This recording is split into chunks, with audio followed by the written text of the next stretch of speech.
আসসালামু আলাইকুম ওয়া রাহমাতুল্লাহি ওয়া বারাকাতুহু ইন্নাল হামদালিল্লাহ ওয়াসসালাতু ওয়াসসালামু আলা রাসূলিল্লাহ ওয়া আলা আলিহি ওয়া আসহাবিহি আজমাইন ক্বালা রাসূলুল্লাহ সাল্লাল্লাহু আলাইহি ওয়াসাল্লাম আল্লাহু আকবার লা ইলাহা ইল্লাল্লাহু আল্লাহু আকবার ওয়াল্লাহু আকবার ওয়ালিল্লাহিল হামদ। সুপ্রিয় দর্শক মণ্ডলী, কাছে দূরে, দেশে এবং দেশের বাহিরে যে অবস্থান থেকে চোখ রেখেছেন নিউজ 24 এর লাইভ অনুষ্ঠান ইসলাম ও আমরাকে দেখার জন্য সকলকে উক্ত চ্যানেল ও অনুষ্ঠানের পক্ষ থেকে ধন্যবাদ, মোবারকবাদ জানিয়ে আজকের সুন্দর আয়োজন শুরু করতে যাচ্ছি।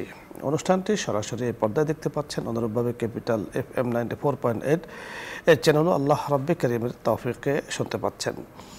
রাসূল আকরাম সাল্লাল্লাহু আলাইহি ওয়াসাল্লাম হজ করেছেন ইয়াউমুত তাসি সানাতে তাসি, অর্থাৎ নবম বছর, যে বছর তিনি পবিত্র মদিনা থেকে মক্কাতুল মুকাররমায় এসেছিলেন। হজের ঘোষণা দিয়েছেন মদিনাতুল মুনাওয়ারায়। সেই দিন সকলেই, অর্থাৎ ছোট বড়, নারী পুরুষ সকলেই মনের একটা আশা ছিল যে রাসূল আকরাম সাল্লাল্লাহু আলাইহি সাল্লামের সাথে হজে যাবেন। জুল হুলাইফা নামক জায়গাতে হজের নিয়তে সেখান থেকে ইহরাম বেঁধেছেন, মক্কাতুল মুকাররমায় হজ করার জন্য এসেছেন, হজ করেছেন। রাসূল আকরাম সাল্লাল্লাহু আলাইহি সাল্লামের বিদায় হজ, যে হজের পরে রাসূল আর হজ করেননি, আল্লাহ পাকের ফয়সালা তিনি স্থানান্তরিত হয়েছেন, ইন্তেকাল করেছেন, রওজা মুবারকে শায়িত আছেন হায়াতুন নবী সাল্লাল্লাহু আলাইহি ওয়াসাল্লাম। সেখানে বিদায় হজের ভাষণে আল্লাহ রাব্বি কারীম আয়াত নাজিল করে রাসূলকে কিয়ামত পর্যন্ত আগত মানুষদের জন্য আল্লাহ তাআলা কিভাবে চলবে বিশদ আলোচনা সেখানে করেছেন। কোনো মানুষ বিদায় হজের ভাষণকে বুঝে এবং সেই অনুযায়ী জীবন পরিচালনা করে, তাহলে তার জীবনে কোনো সমস্যা হবে না, আল্লাহ পাকের রহমতে ভরপুর থাকবে। তাই আজকে বিদায় হজের ভাষণ আমাদের করণীয় আমরা কথা বলবো। এ বিষয় নিয়ে কথা বলার জন্য যিনি আমাদের সাথে আছেন, বিশিষ্ট ইসলামী চিন্তাবিদ, মিডিয়া আলোচক, সুবক্তা হাফিজ মাওলানা মুফতি আলী আহমদ, পরিচালক আব্দুল মজিদ খন্দকার, দারুল কোরআন মাদ্রাসা, ভাটারা, ঢাকা। সাথে আছি আমি আমজাদ হোসাইন হেলালি। আসসালামু আলাইকুম ওয়া রাহমাতুল্লাহ। ওয়ালাইকুম আসসালাম ওয়া রাহমাতুল্লাহি ওয়া বারাকাতুহু। সাহেব কেমন আছেন? আলহামদুলিল্লাহ, আপনি কেমন আছেন? জি আলহামদুলিল্লাহ। আপনার কাছে আজকে আমরা জানবো, আপনি জানেন যে জিলহজ মাস চলছে এবং আগামী দিন শুক্রবার 7 তারিখ হাজি যারা আছেন ওনারা কিন্তু মিনার ময়দানে চলে যাবেন এবং রাত্র থেকে এসে প্রস্তুতি শুরু হয়ে যাবে, মিনার ময়দানে চলে যাবেন। সেখান থেকে রাত্রি যাপন করবেন মিনার ময়দানে, সেখান থেকে আরাফার ময়দানে যাবেন। ইমামুল হজ, যিনি বছরের ইমাম হিসাবে নিযুক্ত, ভাষণ দেওয়ার জন্য যিনি নিয়োজিত হয়েছেন, উনি ভাষণ দেবেন, ঐতিহাসিক ভাষণ দেবেন, মুসলমানদের করণীয় বিষয় নিয়ে কথা বলবেন। ঠিক এই ভাষণে রাসূল আকরাম সাল্লাল্লাহু আলাইহি সাল্লাম দিয়েছিলেন, যাকে ঐতিহাসিক বিদায় হজের ভাষণ হিসাবে আমরা চিনি। এবং আল্লাহ রাব্বি কারীম ওই ভাষণের মাঝে রাসূল যখন ওটের উপরে ছিলেন, তখনই আল্লাহ তাআলা একটা আয়াত নাযিল করে দিয়েছেন, যা সূরাতুল মায়েদায় রয়েছে, আল-ইয়াওমা আকমালতু লাকুম দীনাকুম ওয়া আতমামতু আলাইকুম নি'মাতি ওয়া রাদিতু লাকুমুল ইসলামা দীনা। এর উপরে বিস্তারিত আলোচনা আপনার কাছে আমরা শুনব।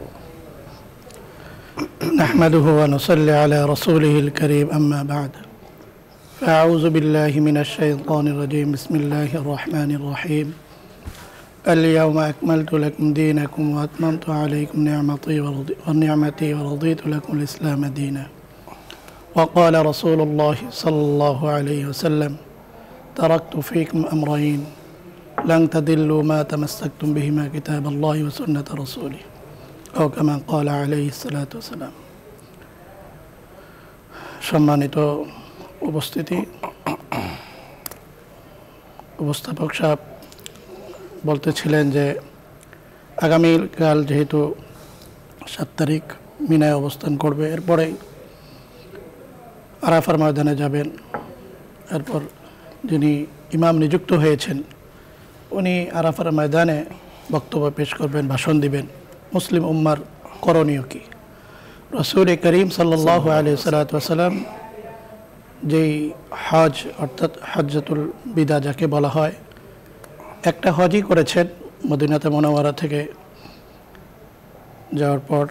আর ওই হজের মধ্যে আল্লাহ রসুল সাল্লাল্লাহু আলাইহি ওয়াসাল্লাম সোয়া লক্ষ সাহাবায়ে কেরামদের সামনে যেই ভাষণ দিয়েছিলেন আরাফার ময়দানে, এবং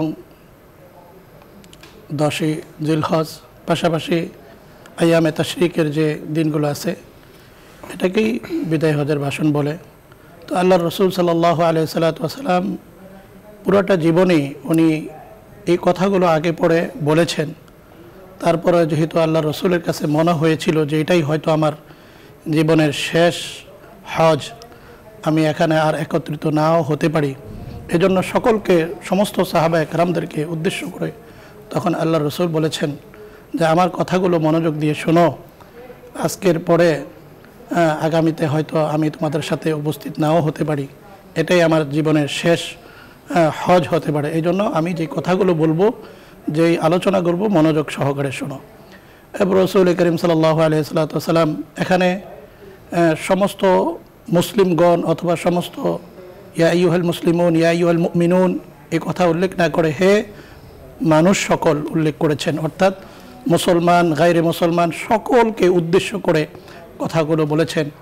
সকলকে, সমস্ত সাহাবা একরামদেরকে উদ্দেশ্য করে বলেছেন আল্লাহ রসুল সাল্লাল্লাহু আলাইহি সাল্লাম যে তোমাদের কাছে সকল শহরে, সকল দেশে, সকল দিনে জান মাল আবরু ইজ্জত যেমন মর্যাদাপূর্ণ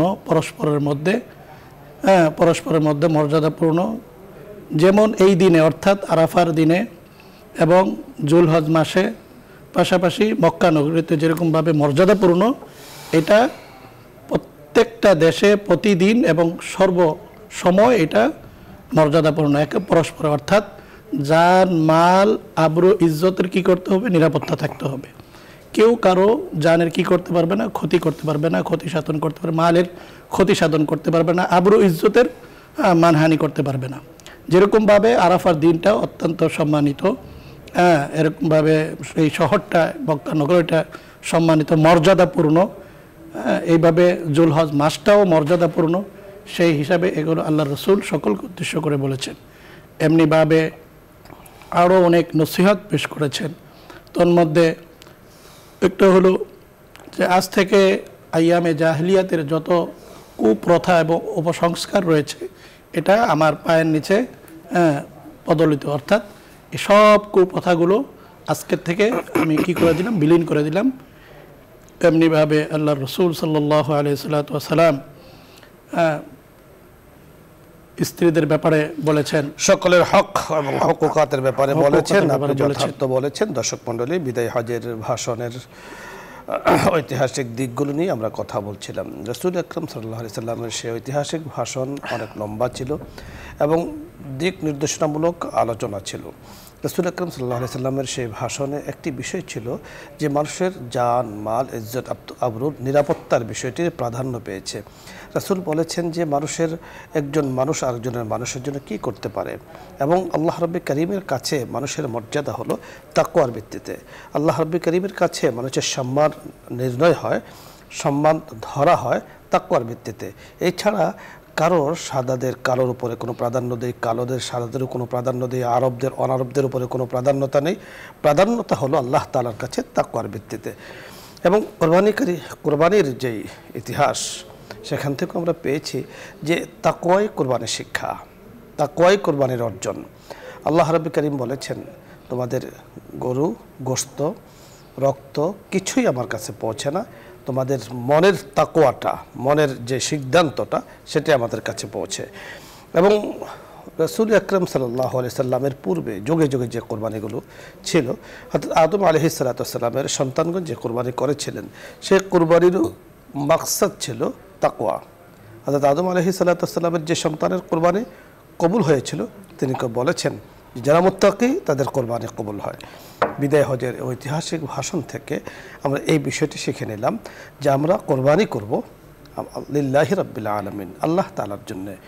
ইন্না সালাতি ওয়া নুসুকি ওয়া মাহইয়ায়া ওয়া মামাতি লিল্লাহি রাব্বিল আলামিন। আমরা এই কথা সবসময় বলি, আল্লাহ আমার কোরবানি, আমার জীবন, আমার মরণ, আমার সালাত, আমার সকল ইবাদত শুধু একমাত্র আপনার জন্য। তাই কোরবানির খুব কাছে চলে এসেছে। আমরা পশু ক্রয় করব, অর্থ আমরা ব্যবস্থা করছি, সকল কিছু যেন, সকল ব্যবস্থাপনা, সকল আয়োজন যেন আল্লাহ তাআলার সন্তুষ্টির জন্য হয়। কোনো ধরনের লোক দেখানো, রিয়া, কোনো ধরনের প্রসিদ্ধি পাওয়া যেন না হয়। আল্লাহ রাব্বুল কারীম আমাদেরকে কথাগুলো বোঝার তৌফিক দান করুন। আলোচ্য বিষয় নিয়ে যদি আপনাদের কারো কোনো কিছু জানার বুঝার থাকে আপনি প্রশ্ন করতে পারেন, অথবা ইসলামের যে কোনো মাসলা মাসাইল নিয়ে, কোরবানির সাথে সম্পৃক্ত, হজের সাথে সম্পৃক্ত, অথবা দৈনন্দিন ইবাদতের সাথে সম্পৃক্ত কোনো মাসআলার প্রয়োজন হয়, আপনি প্রয়োজন মনে করলে প্রশ্ন করুন, আমরা চেষ্টা করব কথা বলার জন্য। প্রথমে যিনি আছেন, আসসালামু আলাইকুম রহমতুল্লাহ। দর্শক নাম বলে পরিচয় দিয়ে প্রশ্ন করুন।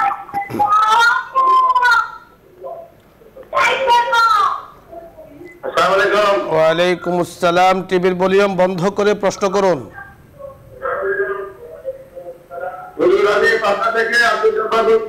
জি আব্দুল জব্বার সাহেব, প্রশ্ন করুন। এক নম্বর প্রশ্ন হচ্ছে, একজন মানুষ মারা গেলে তার আড়াইটে জানাজা যদি হয়, দুটোর সময় জানাজার মাঠে নিয়ে আসে, ওই আধা ঘন্টা কি ধর্মীয় আলাপ আলোচনা করা যাবে লাস্টের সামনে রেখে? জি। আর 2 নম্বর প্রশ্ন, আমাদের নবী করিম সাল্লাল্লাহু আলাইহি ওয়াসাল্লাম, আমরা যেটা আমার শ্বশুর শাশুড়ি আব্বা আম্মা বলে থাকি, আমাদের নবী করিম সাল্লাল্লাহু আলাইহি ওয়াসাল্লাম তাদেরকে কি বলে সম্বোধন করেছেন? জি, ধন্যবাদ আপনাকে। আপনি শুনতে থাকুন। প্রথম যে প্রশ্নটি আব্দুল জব্বার সাহেব পাবনা থেকে আপনি করেছেন সেটা হলো যে জানাজার নামাজ যখন উপস্থিত হয় তো সময়ের আগে একটা সময় বলা হয়, ওই সময়ের আগে কিছু ধর্মীয় আলোচনা করা হয়, দিক নির্দেশনামূলক আলোচনা ওলামায়ে কেরাম করে থাকেন অথবা আত্মীয় স্বজনরা করে থাকেন। এতে করে নাজায়েজের কোনো কিছু আছে কিনা আপনার কাছে আমরা শুনবো। যেই নির্ধারিত যে টাইম আছে, এই টাইমের আগে দেখা যাচ্ছে স্থানীয় যে ওলামায়ে কেরামগণ আছেন ওনারা বিভিন্ন মাইয়াতের ব্যাপারে হোক অথবা কোরআন হাদিস থেকে বিভিন্ন আলোচনা করে থাকেন, মানুষকে যেন যথাসময়ে মানুষ উপস্থিত হতে পারেন এবং সাথে সাথে এর থেকে যেন শিক্ষা অর্জন করতে পারে, বিভিন্ন বিষয় নিয়ে দিক নির্দেশনা দিয়ে থাকেন। টাইম যদি অতিরিক্ত করা না হয়, যথা সময়ে যদি এগুলো শেষ করা যায় তাহলে এটা উত্তম। আপনি যথার্থ বলেছেন। লাশ যখন মানুষ লাশ হয়ে যায় তখন তার নাম পরিবর্তন হয়ে যায়। নাম ছিল আব্দুল করিম, মারা যাওয়ার পরে তখন তার নাম কিন্তু পরিবর্তন হয়ে যায়। আব্দুল করিমের লাশ কোথায় এটা সাধারণত আমরা বলি না, আমরা বলি লাশ কোথায়, কোন ঘরে, লাশ নিয়ে আসো, লাশ দাফন করো। তো মানুষ যখন ডেট হয়ে যায় এবং লাশ হয়ে যায় তখন শরীয়তের যেই শিক্ষা যেটা উচিত আমাদের জন্য সেটা হলো যত দ্রুত লাশকে দাফন করা। এক্ষেত্রে অনেক সময় দেখা যায় যে অনেকে যে কাজটি করে থাকেন, যেটা প্রাসঙ্গিক আলোচনা, উনি যে প্রশ্ন করেছেন প্রশ্নের সাথে যে অমুকের জন্য অপেক্ষা করছে, তমুকের জন্য অপেক্ষা করছে এবং 1-2 দিন অপেক্ষা করা, এটা কিন্তু শরীয়তের দৃষ্টিতে অনুচিত। এই কাজটা আমরা করব না। বিশেষ করে পুরুষদের ক্ষেত্রে তো যত তাড়াতাড়ি পারা যায়, মহিলাদের ক্ষেত্রে আরও দ্রুত দাফন করা এটা উচিত। আপনি যেমনটা জানতে চেয়েছেন যে লাশকে সামনে রেখে ওলামায়ে কেরাম অথবা ওনার আত্মীয়ের পক্ষ থেকে অথবা কেউ কিছু কথাবার্তা হেদায়েতিমূলক বলে থাকেন, সেটা ঠিক আছে কিনা, এখানে নাজায়েজের কিছু নেই। তবে মানুষের বিরক্তির কারণ হয় এমন কাজ করা যাবে না। মানুষের বিরক্তির কারণ হয় এমন নামাজের মধ্যেও লম্বা সূরা পড়তে কিন্তু নিরুৎসাহিত করা হয়েছে, যে মানুষ বিরক্ত হচ্ছে, বয়োবৃদ্ধ মানুষ পেছনে দাঁড়িয়ে আছেন, কষ্ট হচ্ছে, আর আপনি লম্বা সূরা পড়ছেন, সেটা কিন্তু নিরুৎসাহিত করা হয়েছে। ঠিক জানাজার ক্ষেত্রে মানুষ সেখানে তো ওয়াজ শুনতে যায় না, নামাজ পড়তে যায়, জানাজা পড়তে যায়, দোয়া করতে যায়। এর জন্য মানুষের বিরক্তির কারণ হয় এই ধরনের সকল কাজ থেকে কিন্তু বিরত থাকা উচিত। আরেকটি প্রশ্ন করেছেন, নবী করিম সাল্লাল্লাহু আলাইহি ওয়াসাল্লাম শ্বশুর শাশুড়িকে কি বলে ডাকতেন? আপনার জানতে খুব মনে চাচ্ছে, তো আপনার কাছে আমরা শুনবো উত্তরটি। আমার জানা মতো যতটুকু জানি যে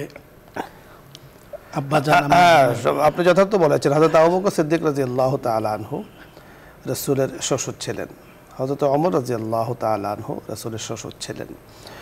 তো রাসূল আকরাম সাল্লাল্লাহু আলাইহি ওয়াসাল্লাম ওনাদেরকে শ্বশুরের মর্যাদা দিয়েছেন, শাশুড়িকেও শাশুড়ির মর্যাদা দিয়েছেন, এবং শ্বশুর শাশুড়ির মর্যাদাটা এটা ইসলামে স্বীকৃত।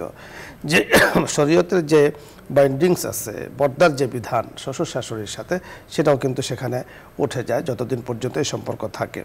তো রাসূল আকরাম সাল্লাল্লাহু আলাইহি ওয়াসাল্লাম সম্পর্কে আমরা যদি আপনাকে বলি, এক জায়গায় রাসূল বলেছেন, হযরত ফাতেমা নিজেও বলেন, ইয়া রাসূলুল্লাহ, হযরত আবু বকর রাদিয়াল্লাহু তাআলা আনহু উনি শ্বশুর, উনি বলেন ইয়া রাসূলুল্লাহ। হযরত ওমর উনিও বলেন ইয়া রাসূলুল্লাহ। ওনার স্ত্রীগণ হযরত আয়েশা সিদ্দিকা রাদিয়াল্লাহু তাআলা আনহা, ওনার স্ত্রী উনি বলেন ইয়া রাসূলুল্লাহ।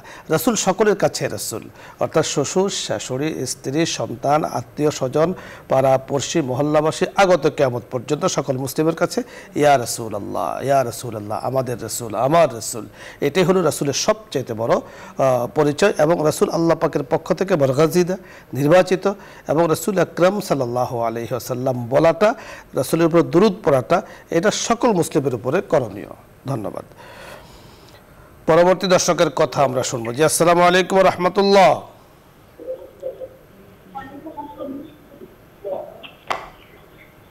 হ্যালো, আসসালামু আলাইকুম। ওয়ালাইকুম আসসালাম। আপনি প্রশ্ন করুন। মানে 7 মাস আগে আমার আম্মু মারা গেছে, তো আম্মু মারা যাওয়ার বলছে আপনি টিভির ভলিউম বন্ধ করে প্রশ্ন করুন, তাহলে আমরা বুঝতে পারবো। আরেকবার বলুন। আম্মু ইন্তেকাল করেছেন, ইন্না লিল্লাহি ওয়া ইন্না ইলাইহি রাজিউন। জি বলুন। জি, আমার আম্মু 7 মাস আগে মারা গেছে, তো তার কাছে কে টাকা পেত এই কথাগুলো সে আমাকে বলে গেছে। তো এখন আমি একজনকে পাইছি, তাকে আমি টাকাটা পরিশোধ করে দিচ্ছি। এখন আরো 2 জনকে আমি পাচ্ছি না। এখন তাদের তো আমি টাকাটা পরিশোধ করতে পারছি না। এখন সেই ক্ষেত্রে আমার কি করণীয়? আপনার কি করণীয়? অত্যন্ত সুন্দর প্রশ্ন করেছেন, আমরা আপনাকে জানিয়ে দিচ্ছি, আপনি শুনতে থাকুন। আরো দর্শক যারা আছেন, খুব গুরুত্বপূর্ণ একটা মাসআলা কিন্তু আলোচনা হচ্ছে। জি, বোন যে প্রশ্ন করেছেন, বাস্তবিক অর্থেই মৃত্যুর পর দেখা যায় আমরা আমাদের পিতামাতা অনেকেই লেনদেন করে থাকেন। তো আমাদের যাদের সামর্থ্য আছে এবং যথাসাধ্য যিনি ঋণ পাবেন আমার আব্বা থেকে, আমার আম্মা থেকে, অবশ্যই এটা পরিশোধ করতে হবে। যিনি পাবেন, যার কাছে মানে ওনার কাছে অবশ্যই আমাদের সামর্থ্য অনুযায়ী, হাদিসের মধ্যে আছে সম্পদের 3 ভাগ, 1 ভাগে কী করতে হবে? আগে ঋণ পরিশোধ করতে হবে। ঋণের জন্য দিতে হবে সম্পদের যে পুরো সম্পদ যেটা আছে, সম্পদ থেকে যদি না থাকে, তো সম্পদ থেকে ঋণ পরিশোধের কথা বলা হয়েছে। তো এই জন্য আমরা যারা ছেলে মেয়ে আছি, অবশ্যই যাদেরকে আমরা পাবো, আমরা অবশ্যই ওনাদেরকে আমার আম্মা জানার, আব্বা জানার ঋণটা পৌঁছে দিব, পরিশোধ করে দিব। আর একান্তভাবে যাদেরকে আমরা পাবো না, অনেক খোঁজাখুঁজির পরও আমি এখন জানতে পারতেছি না, অথবা স্বেচ্ছায় উনি আমার কাছে উপস্থাপন করতেছে না, বলতেছে না, যে কোনো কারণেই হোক, তাহলে ওনার নামে, ওই ব্যক্তির মানে অমুকের নামে কী করে দেবে, যে যত টাকা আপনার আম্মা বইলা থাকে ওনার নামে সদকা করে দেওয়া। তাহলে কাল কিয়ামতে হয়তো উনি, আপনি যথার্থ বলেছেন, ঋণ পরিশোধ করা জরুরি। আপনাকে আম্মু বলে গিয়েছেন 3 জনের ব্যাপারে, একজনেরটা পরিশোধ করেছেন, আর 2 জনেরটা আপনার কাছে রয়ে গিয়েছে, আপনি পাচ্ছেন না ওনাদেরকে। তো অ্যামাউন্টটা যদি বিগ অ্যামাউন্ট হয়, অ্যামাউন্টটা বড় হয়, সেক্ষেত্রে অবশ্যই আপনাকে আরও দিন অপেক্ষা করতে হবে, অন্তত 1 বছর অপেক্ষা করতে হবে। এই 1 বছরের মধ্যে 7 মাস চলে গিয়েছে, আর আসে 5 মাস। 5 মাসও আপনাকে অপেক্ষা করতে হবে এবং তালাশের নিয়তে তালাশ করতে হবে, পাওয়ার নিয়তে তাদেরকে পাওয়ার ব্যবস্থা করতে হবে। এরপরে 1 বছর পরে যদি আপনি না পান, সেক্ষেত্রে আপনার কী করণীয়? সেক্ষেত্রে আমাদের মুফতি সাহেব বলেছেন যে আপনি এই অর্থটা, যদি বড় অ্যামাউন্ট হয় অথবা ছোট অ্যামাউন্ট হোক, এই অর্থটা আপনি তাদের নামে সদকা করে দিবেন, যাদেরকে পান নাই, যাদেরকে পাচ্ছেন না। একান্ত যখন আপনি 1 বছর পরে সদকা করার পরে তাদেরকে পেয়েছেন, অথবা তাদের কোনো উত্তরসূরি পেয়েছেন, কোনো সন্তান পেয়েছেন, বংশধর পেয়েছেন, তাদের কাছে প্রাপ্যটা পরিশোধ করতে হবে। অবশ্যই করণীয়, অবশ্যই করতে হবে। এরপরে আপনি পরিশোধের পরে, সদকা করার পরে তারা ফিরে এসেছে যে আমরা তো পাই, অথবা আপনি পেয়েছেন, সেক্ষেত্রেও আপনি তাদেরকে তাদের পাওনাটা দিয়ে দেবেন, অথবা ক্ষমা চেয়ে নিতে হবে। কারণ হকুল ইবাদ এত গুরুত্বপূর্ণ, ইম্পর্টেন্ট একটি বিষয়, যে এই বিষয়টাকে যে যত গুরুত্ব দিয়েছে তত সফলতা হয়েছে, সফলতার মুখ দেখেছে। বান্দার হক কখনো আল্লাহ তাআলা মাফ করেন না যদি বান্দা মাফ না করে। এই জন্য বান্দার হকগুলো যথাযথভাবে আদায় করা। আপনি আরেকটি বিষয় আপনি করতে পারেন, যদি অল্প কিছু পরিমাণ টাকা হয় আর আল্লাহ তাআলা আপনাকে অর্থনৈতিক অবস্থায় স্বাবলম্বী করে থাকেন, আপনি আপনার আম্মুর নামে এই টাকাটা ওদেরকে যেহেতু পাচ্ছেন না, আপনি এখন সদকা করে দিতে পারেন। যখন পাওয়া যাবে তখন এই অর্থটা ওনাদেরকে আবারও পৌঁছে দেবেন, কিন্তু আপনাকে অবশ্যই তাদেরকে খুঁজতে হবে, তালাশ করতে হবে। আপনার করণীয় আমরা চেষ্টা করছি আপনাকে বলার জন্য, আশা করছি আপনি বুঝতে পেরেছেন। পরবর্তী দর্শকের কথা আমরা শুনবো। জি, আসসালামু আলাইকুম ওয়া রাহমাতুল্লাহ। ওয়ালাইকুম আসসালাম। জি, টিভির ভলিউম বন্ধ করে আপনি প্রশ্ন করুন, পরিচয় বলুন। হুজুর, আমি ময়মনসিংহ থেকে বলছিলাম, শাহিন। জি, একটা লোক আমার জানা মতে সে সুদ দেয়, সুদ খায় না, সে সুদ দেয়, মানে তার সাথে কি কোরবানি চলে? ধন্যবাদ। আমরা বুঝতে পেরেছি আপনি যে প্রশ্ন করেছেন খুবই গুরুত্বপূর্ণ এই সময়ের জন্য, বুঝতে পেরেছেন। সুদ দেয়, সুদ গ্রহণ করে, মানে এই সমস্ত কর্মকাজের সাথে, কর্মকাণ্ডের সাথে যারাই জড়িত আছে যথাসম্ভব তাদের সাথে কুরবানি না দেওয়া। কেননা সুদ দেওয়া আর সুদ গ্রহণ করা এবং সুদের সাক্ষী থাকা, সুদের লেখালেখি করা সকলে সমপর্যায়ের একই অপরাধ, সমান অপরাধ, এর মধ্যে কোনো সন্দেহ নেই। সুদ দেয়া, লেনদেন করা, লেখা সবকিছুর সাথে সম্পৃক্ত। তো আপনি এদের সাথে কোরবানি দেওয়া যায় কিনা, কোরবানির বিষয়টি সম্পূর্ণ হালাল থেকে হতে হবে। এখন উনি যদি হালাল থেকে, হালাল উপার্জন থেকে, ওনার হালাল উপার্জন আছে সেখান থেকে উনি কোরবানি করেন। আর সাধারণত মানুষ প্রত্যেকে বুঝে যে সুদ যে হারাম, এমন লোক নেই যে সুদ হারাম নয় এটা বুঝে, শুধু হারামের ব্যাপারে উনি জানেন না, সকলে বুঝেন। কোরবানি এক ইবাদত, উনি করতে চাচ্ছেন, এখন ওনার ঘর ভাড়া আছে অথবা সন্তানের চাকরি ব্যবস্থা আছে অথবা হালাল উপার্জন আছে, সেখান থেকে যদি উনি কোরবানি দেন এতে কোনো সমস্যা নেই। কিন্তু হারাম দিয়ে আসলে কোরবানি, একজন একটা যদি হারাম থাকে বাকি সবগুলো কিন্তু নষ্ট হয়ে যাবে। আমরা পরবর্তী দর্শকের কথা শুনবো। জি, আসসালামু আলাইকুম ওয়া রাহমাতুল্লাহ। ওয়ালাইকুম আসসালাম ওয়া রাহমাতুল্লাহ। হুজুর, জি। কোরবানির বিষয়ে জানতে চাচ্ছি। জি বলুন। আমার মনে করেন যে 4-5 লাখ টাকা ঋণ আছে, কিন্তু আমি কোরবানি দিব হালাল টাকা দিয়ে, এটা কি আমার জন্য জায়েজ হবে? আরেকটা প্রশ্ন, আমার হচ্ছে চাচাতো বোন, আমার ছেলে দিয়ে কি দিয়ে দেওয়া যাবে? আরেকবার বলুন। চাচাতো বোন জি, আর আমার ছেলে। ধন্যবাদ। আপনার চাচাতো, জি জি আমরা বুঝতে পারছি, হ্যাঁ, আর আমার ছেলে। জি আমরা বুঝতে পারছি। ধন্যবাদ। প্রথম যে প্রশ্ন করেছেন, আপনার ঋণ আছে, এখন কিছু টাকা পয়সা আছে আপনার কাছে, আপনি কোরবানি দিতে পারবেন কিনা। ওয়াজিব আপনার উপরে, যদি ওয়াজিব হয় দিতে পারবেন, ওয়াজিব না হলেও কোরবানি দিতে কোনো সমস্যা নেই। দ্বিতীয় যে প্রশ্নটি করেছেন, বুঝতে পেরেছেন, চাচাতো ওনার চাচাতো বোন অর্থাৎ মায়ের চাচাতো বোন, ওনার ছেলের সাথে, তাহলে চাচাতো বোন হলো মায়ের চাচাতো বোন, তার মানে চাচাতো খালা, ওনার ছেলের চাচাতো খালা হয়, এই তো। চাচাতো বোনের মেয়ে বললো না? চাচাতো বোনের মেয়ে না, চাচাতো বোন নিজে না, চাচাতো বোনের মেয়ে, চাচাতো বোনের মেয়ে, আর হলো ওনার ছেলে। ছেলে বিবাহ বন্ধন আবদ্ধ হতে পারবে কিনা? পারবে কিনা এটা? হ্যাঁ পারবে, কোনো সমস্যা নেই। চাচাতো বোনের ছেলে আপনার, অর্থাৎ চাচাতো বোনের মেয়ে, আপন বোনের মেয়েও যদি হয় তারপরও আপনার ছেলের সাথে কিন্তু বিবাহ বন্ধন, অর্থাৎ খালাতো ভাই বোন, এক কথায় বিবাহ বন্ধন নাজায়েজ নয়। চাচাতো ভাই বোন বিবাহ বন্ধন নাজায়েজ নয়। তো সেক্ষেত্রে আপনার চাচাতো বোনের মেয়ে আপনার ছেলে, সরান কোনো ধরনের সমস্যা অন্তত নেই, আমরা দেখছি না। ধন্যবাদ।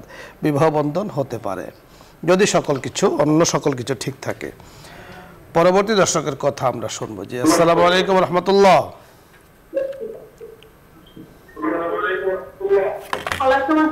ভালো আছেন? আলহামদুলিল্লাহ। আমার 5-6টা প্রশ্ন ছিল। জি বলুন। প্রথম প্রশ্ন, হিন্দুদের কাছে কি দোয়া চাওয়া যাবে? জি, হিন্দুদের থেকে দোয়া চাওয়া যাবে কিনা? দ্বিতীয় প্রশ্ন হলো আমার করার সময় পায়ে পানি থেকে, এখন আমি হাত দিয়ে মুখে ফালাই, নইলে আমি ধুয়ে ফালাই, হাত দিয়ে পানি দিয়ে মুখে ফালাই, দুটি চিন্তা করে অথবা আমি ধুয়ে ফালাই, আমার উযু এবং নামাজ হবে কিনা? আপনি টিভির ভলিউম একেবারে কমিয়ে প্রশ্ন করুন, টিভির ভলিউম বন্ধ করুন, এরপর আরেকবার কথা বলুন। জি, দ্বিতীয় প্রশ্ন বলুন। দ্বিতীয় প্রশ্ন হলো আমার পায়ে পানি মানে কোথাও পানি থেকে, তো এখন আমি হাত দিয়ে মুছে ফেলাই 3 বার করে, অথবা আমি ধুয়ে ফেলাই। এখন আমার উযু এবং নামাজ হবে কিনা? জি। দ্বিতীয় প্রশ্ন হলো আমার যদি আমার সম্পদ থেকে আমার মেয়েরা কি, আমি মারা গেলে আমার মেয়েরা পাবে নাকি আমার সবসময় পাবে? জি জি, না শুধু আমার আপন মেয়েরা পাবে? বুঝতে পেরেছি। চতুর্থ প্রশ্ন হলো কোরবানির তাকবীর তো 9 তারিখ থেকে শুরু হবে, 9 তারিখ থেকে যে তাকবীর শুরু হবে এটা কয়বার করে পড়বো? জি। পঞ্চম প্রশ্ন হলো আমার মা লঞ্চে একটা কানের দুল পেয়েছিল, সেই কানের দুলের লোককে আর খুঁজে পায়নি, তো এখন তার টাকা দিয়ে দিয়েছে, তাহলে কি সে দায়মুক্ত হবে? ধন্যবাদ। জি, আমরা বুঝতে পেরেছি, আপনি শুনতে থাকুন, আমরা কথা বলছি। অনেকগুলো প্রশ্ন, থ্যাংক ইউ ভেরি মাচ। আর আপনাকেও ধন্যবাদ। তো প্রথম যে প্রশ্নটি আপনি করেছেন, আমরা নির্দিষ্ট কোনো জাতিকে বলবো না, অর্থাৎ কোনো মুসলিম অমুসলিমের কাছে দোয়া চাইতে পারবে কিনা, এ সম্পর্কে আপনার প্রশ্ন। জি মুফতি সাহেব। একজন অমুসলিমের কাছে দোয়া কামনা করা, এটা কোরআন হাদিস থেকে আমরা যতটুকু আমরা পাইনি। ধন্যবাদ আপনাকে। দেখুন, দোয়ার বিষয়টা হলো, অর্থাৎ একেবারে আল্লাহ পাকের কাছে যারা নির্বাচিত, নৈকট্যতা অর্জন করতে চান, তারাই কিন্তু আল্লাহ তাআলার কাছে দোয়া করেন, এবং উসিলায়, আল্লাহ অমুকের উসিলায় আপনি আমাকে মাফ করেন। তো দোয়া শব্দের অর্থ হলো, দোয়ার শাব্দিক যে অর্থটা সেটা হলো দোয়া ও আর দোয়া ও ডাকা, অর্থাৎ বলা। আর পারিভাষিক অর্থ হলো যে বিশেষ শব্দগুলো দিয়ে, বিশেষ ইবারত দিয়ে, বিশেষ কোরআনে সুন্নাহর হাতে বর্ণিত যে দোয়াগুলো আছে সেগুলো দিয়ে আল্লাহ তাআলার কাছে নিজের হাজাতগুলোকে চাওয়া, পূরণ করা। তো অবশ্যই আল্লাহ পাকের কাছে চাওয়ার জন্য অবশ্যই আল্লাহ তাআলার তাওহীদের উপরে 100% ইয়াকিন ও বিশ্বাস জরুরি। দোয়ার সাথে এটা কিন্তু জরুরি, দোয়া হলো সত্য, কারণ এই দোয়াকে বলা হয়েছে দোয়া ও হুয়াল ইবাদা, দোয়াটাই ইবাদত। তাহলে আপনি ইবাদত তো তিনি করবেন আল্লাহ তাআলার জন্য যিনি আল্লাহ পাককে বিশ্বাস করেন। হ্যাঁ, এবং বলা হয়েছে দোয়া ও সিলাহুল মুমিন, দোয়া হলো মুমিনের হাতিয়ার। তো হাতিয়ার তো তিনি তার জন্য যিনি মুমিন। তো এই জন্য মুমিনের কাছে দোয়া চাবে। আল্লাহ তাআলা কোরআনে বলে দিয়েছেন যে মুমিনের বন্ধু। ধন্যবাদ। আরেকটি প্রশ্ন করেছেন যে কপালের যে পানিগুলো আছে এগুলো উনি ধুয়ে ফেলেন অথবা মুছে ফেলেন, এতে কি কোনো সমস্যা আছে? এমনি তো ওরকম কোনো সমস্যা নেই। আপনাকে আমরা বলবো, আপনি ওযু করেছেন, সাথে সামনে যদি আপনার কাছে টিস্যু অথবা কোনো তোয়ালিয়া অথবা কোনো গামছা থাকে, মুছে ফেলবেন, আপনি মুছে ফেলবেন। এই পানি নিয়ে খুব একটা পেরেশান হওয়ার কোনো প্রয়োজন নেই। একান্ত যদি আপনি মোছার ব্যবস্থা না থাকে, আপনি ফেলে দিবেন। মনে রাখতে হবে এই পানিটা হলো ব্যবহৃত পানি। তো ব্যবহৃত পানি যেহেতু, সে আর আপনাকে কোনো উপকার দিচ্ছে না, তো এটাকে আপনি মুছে ফেলুন, অথবা আপনি বলছেন আবার ধুয়ে ফেলবেন। তো ধোয়ার পরে তো আপনার কপাল আবার ভিজলো, আবারও তাকে ধুতে হবে। তো কতবার আপনি ধুইবেন, কতবারই করবেন। সবচেয়ে ভালো হলো মোছা, মুছে ফেলবেন টিস্যু দিয়ে, কোনো সমস্যা নেই। নামাজও হবে, রোজাও হবে, তেলাওয়াতও হবে। আপনার সম্পদের ভাগীদার কারা আপনি জানতে চেয়েছেন? ওয়ারিস কারা? ওয়ারিস হলো নিজস্ব যে সন্তান আছে তারাই তো ওয়ারিস হবে, মেয়েরা যেটা বললো আর কি। এক্ষেত্রে মুফতি সাহেব আমরা বলবো, আপনার যদি খুব খেয়াল করে আপনি মাসলাটি শুনুন, যে আপনার যদি ছেলে না থাকে, শুধু মেয়েরা থাকে, তো মেয়েরা ও ওয়ারিস, উত্তরসূরি আপনার সম্পদের, বাট এখানে অন্যদেরও অংশ আছে। ঠিক আপনার স্বামীর যে সম্পদ আছে, তার যদি ছেলে না থাকে, মেয়েরা থাকে, তাহলে মেয়েরাও ওয়ারিস, আপনিও ওয়ারিস, তারাও সম্পদ পাবে, আপনিও পাবেন, এর সাথে অন্য অ্যাড হবে। আশা করছি বুঝতে পেরেছেন। পুরুষের ক্ষেত্রে, পুরুষের সম্পদের ক্ষেত্রে যে মাসআলা, মেয়েদের সম্পদের ক্ষেত্রে একই মাসআলা। তবে হ্যাঁ, আপনার জন্য শরীয়তের এতটুকু সুযোগ আছে, শুধু আপনার জন্য নয়, সকলের জন্যই।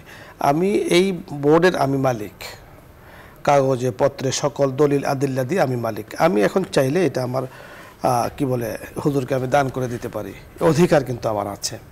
তবে এক্ষেত্রে একটি করণীয় আছে, যে অন্যের অধিকারকে কি বলে কমানোর জন্য, অন্যকে না দেওয়ার জন্য বা কোনো ধরনের কৌশল অবলম্বন করা সারান কিন্তু অনুমতি নেই। আপনি আপনার যেহেতু আপনার সন্তান নেই, ছেলে নেই, পুত্র সন্তান নেই, মেয়েরা সম্পদ পাবে, এখন অন্যরা যাতে না পায়, পুরোটা আপনি মেয়েদের নামে লিখে দিলেন, অন্যরা যেন না পায়, এই কৌশলটা শরীয়তে কিন্তু নিষেধ করেছে না। আপনি সন্তান ভালো যেন চলুক, ভালো যেন চলে, এই জন্য আপনি কি করেছেন, সম্পদ লিখে দিয়েছেন। কিন্তু আপনাকে মনে রাখতে হবে শরীয়ত যে নির্দেশনা দিয়েছে সেটা যদি আপনি মানেন, আপনি ফলো করেন, তাহলে যিনি সকল সম্পদের মালিক উনি তাদের জিম্মাদার হয়ে যাবেন। আশা করছি আপনি বুঝতে পেরেছেন। কোরবানির তাকবীর অর্থাৎ তাকবীরে তাশরিক কখন থেকে শুরু হবে? 9 জিলহজ ফজর থেকে 13 জিলহজ আসর পর্যন্ত। এটা এক কথা আগামী রবিবার, ফজর বৃহস্পতিবার আসর পর্যন্ত 23 ওয়াক্ত নামাজে আপনি তাকবীরে তাশরিক আল্লাহু আকবার, আল্লাহু আকবার, লা ইলাহা ইল্লাল্লাহ, আল্লাহু আকবার, আল্লাহু আকবার, ওয়ালিল্লাহিল হামদ। আপনি জানতে চেয়েছেন কতবার? একবার পড়া ওয়াজিব, 3 বার পড়া যায়, সমস্যা নেই। ওনার আম্মাজান কানের একটি দুল পেয়েছেন কোনো পানির জাহাজে, সেটা পরবর্তীতে সম্ভবত বিক্রি করে টাকা পয়সা উনি দিয়ে দিয়েছেন, সাদকা করেছেন। কারণ রাস্তাঘাটে কত মানুষ দেখা যায়, পাওয়া যায়, তো উনি দায়মুক্ত হবেন কিনা? অবশ্যই দায়মুক্ত। হ্যাঁ, দায়মুক্ত হয়ে যাবেন এর দ্বারা। তবে কখনো যদি এই কানের দুলের মালিক আসে, একই কথা, তাহলে কিন্তু ওনাকে কানের দুলের অর্থ অথবা সমপরিমাণ টাকা অথবা একটা কানের দুল কিনে ওর যে মূল্য এতটুকু ওনাকে দিয়ে দিতে হবে। আমরা পরবর্তী দর্শকের কথা শুনবো। জি, আসসালামু আলাইকুম ওয়া রাহমাতুল্লাহ।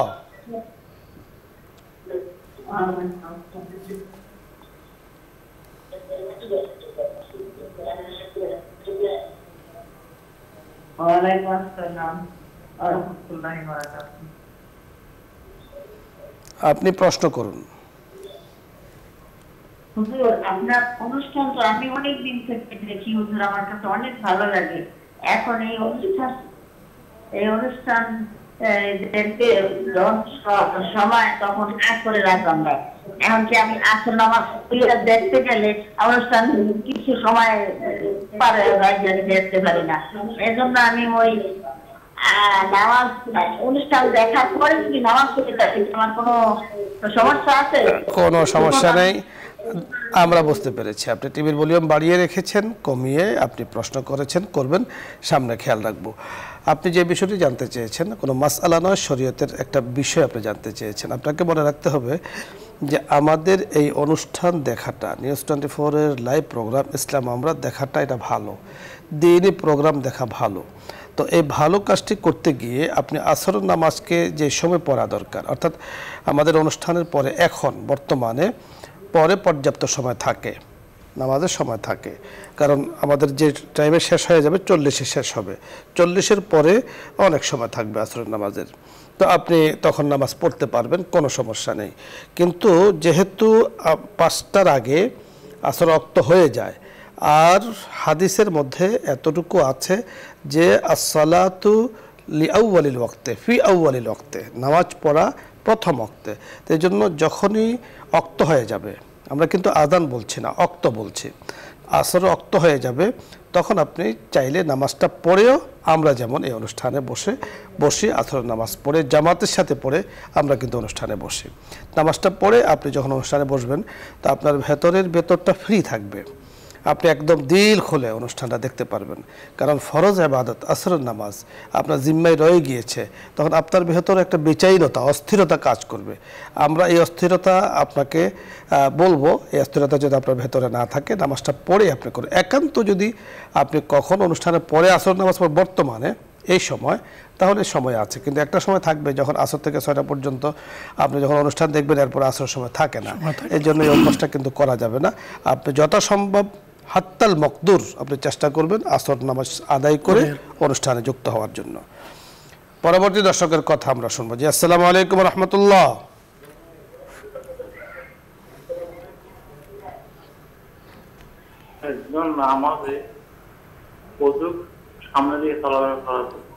ধন্যবাদ আপনাকে। পরিচয় বলে প্রশ্ন করতে হয়, আপনি নামও বলেননি, কোত্থেকে বলেছেন তাও বলেননি, প্রশ্নটি বলেছেন, আমরা তাও বুঝতে পেরেছি। খুব সংক্ষেপে আপনার কথা বলবো আমরা, মুক্তি সে বুঝতে পেরেছেন। একজন নামাজের কতটুকু দূরত্ব দিয়ে একজন মুসল্লি হাঁটতে পারে? মিনিমাম যেটা আছে মানে 2 থেকে 3 কাতার পরে, মানে সেজদা দিলে যতটুকু মোটামুটি দূরত্ব যায় হ্যাঁ, অতটুকু দূরত্বের সামনে দিয়ে অতিক্রম করতে পারবে। যদি মসজিদের হিসাবে ধরি তাহলে 2 থেকে 3 কাতার পরে যদি অতিক্রম করে তাহলে সমস্যা হবে। দেখুন, নামাজির আরেকটা রাওয়ায়াত আছে যে একজন নামাজি ব্যক্তি যখন নামাজে দাঁড়িয়ে থাকে তখন তার দৃষ্টি স্বাভাবিক নামাজের ভেতরে থাকার পরে দৃষ্টি যতটুকু যায় অতটুকু দূরত্ব দিয়ে কিন্তু তাকে হাঁটা, এটার জন্য বলা হয়েছে। এই জন্য আমাদের মুফতি সাহেব বলেছেন যে একজন নামাজি যখন নিচের দিকে তাকিয়ে থাকবে তো স্বাভাবিক 1 কাতার বা 2 কাতার পর্যন্ত তার দৃষ্টি যেতে পারে, এর থেকে বেশি যায় না। তো এই জন্যই 2-3 কাতার পরে হাঁটা যায়, কোনো সমস্যা নেই। কিন্তু বিষয় হলো আমি হাঁটবো কেন? আমি 2-3 কাতার পরে আমি কেন হাঁটবো? অবশ্যই বিভিন্ন মসজিদে কি আছে, সূত্রাতে বানানো আছে, বিভিন্ন মসজিদে এখন সূত্র আছে, আপনি সূত্রকে দাঁড় করিয়ে আপনি হাঁটুন, কোনো সমস্যা নেই। অথবা নামাজ পড়ছে, আপনি একটু দাঁড়িয়ে থাকুন, আপনি নামাজের অপেক্ষা করছেন, একজন নামাজ শেষের অপেক্ষা করছেন, যতক্ষণ দাঁড়াবেন ততক্ষণ কিন্তু আপনি সওয়াব পেয়ে যাচ্ছেন।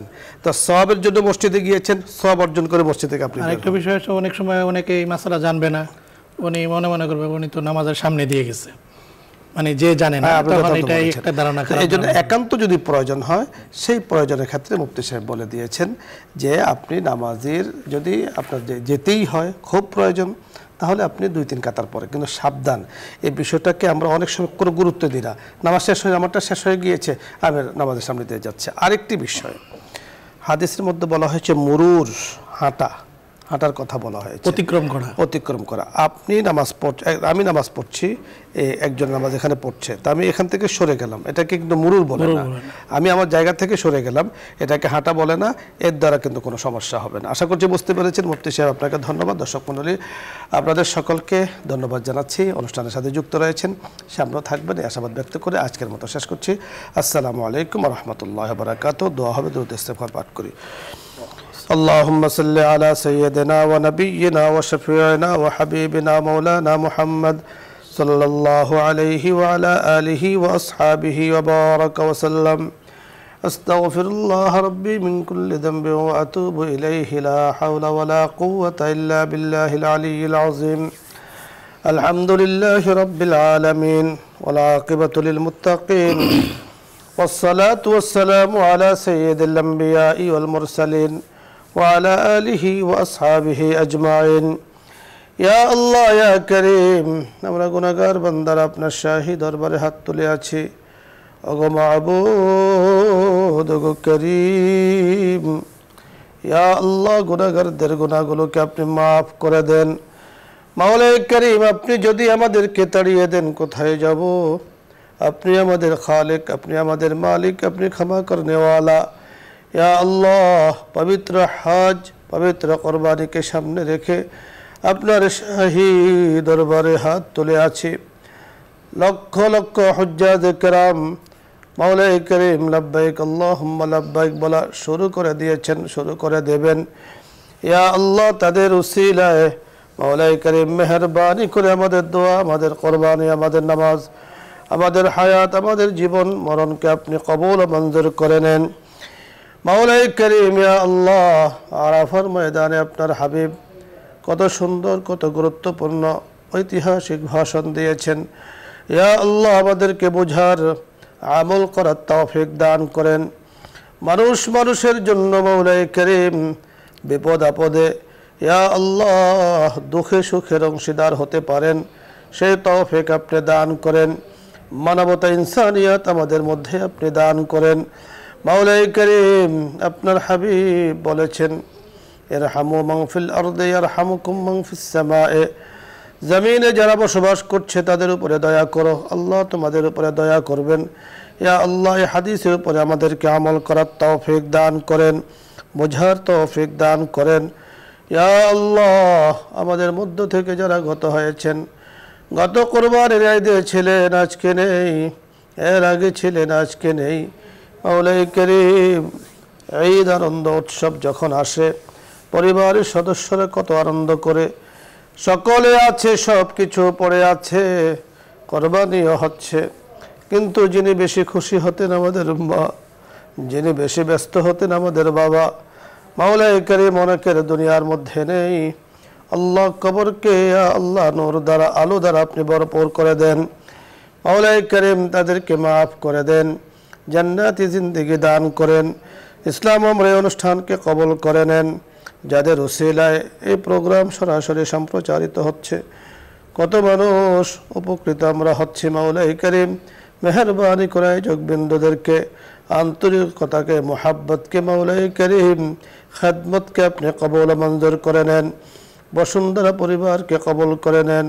পরিবারের সাথে যুক্ত রয়েছেন যারা, বিশেষ করে সম্মানিত চেয়ারম্যান মহোদয় সহ আত্মীয় স্বজন, পরিবারের সদস্যবৃন্দ, মাওলাই করিম ইসলাম আমরা এই পরিবারের সদস্যবৃন্দ যারা আছেন সকলকে মাফ করে দেন, বরকতময় রিজিক দান করেন, সুন্দর ও সুস্থভাবে ইবাদত করার, কোরবানি করার তৌফিক দান করেন। মাওলাই করিম আপনার রহমত চাই, আপনার করুণা আমরা চাই। আল্লাহ মাওলাই করিম যাদের উপরে নিয়ামত করেছেন তাদের তালিকাভুক্ত হতে চাই। মেহরবানি করে আমাদেরকে আপনি কবুল মঞ্জুর করে নেন। যাদের উপরে আযাব ও গজব দিয়েছেন ইয়া আল্লাহ, মেহরবানি করে তাদের পথ থেকে আপনি আমাদেরকে হেফাজত করেন। আমাদের দেশের জন্য খায়র বারাকাতের ফয়সালা করে দেন। যারা কোরবানি দাতা সুন্দর সঠিকভাবে কোরবানি দিতে পারেন সেই তৌফিক দান করেন। আসমানি জমিনে বালা মুসিবত থেকে আপনি হেফাজত করেন, প্রাকৃতিক দুর্যোগ থেকে আপনি হেফাজত করেন। ইয়া আল্লাহ, আপনার হাবিব রসুল আমাদের দোয়াকে কবুল ও মঞ্জুর করে নেন। ওয়াসাল্লাল্লাহু তাআলা আলা খায়রি খালকিহি মুহাম্মাদিন ওয়া আলা আলিহি ওয়া আসহাবিহি আজমাইন বিরহমাতিকা ইয়া আরহামার রাহিমিন।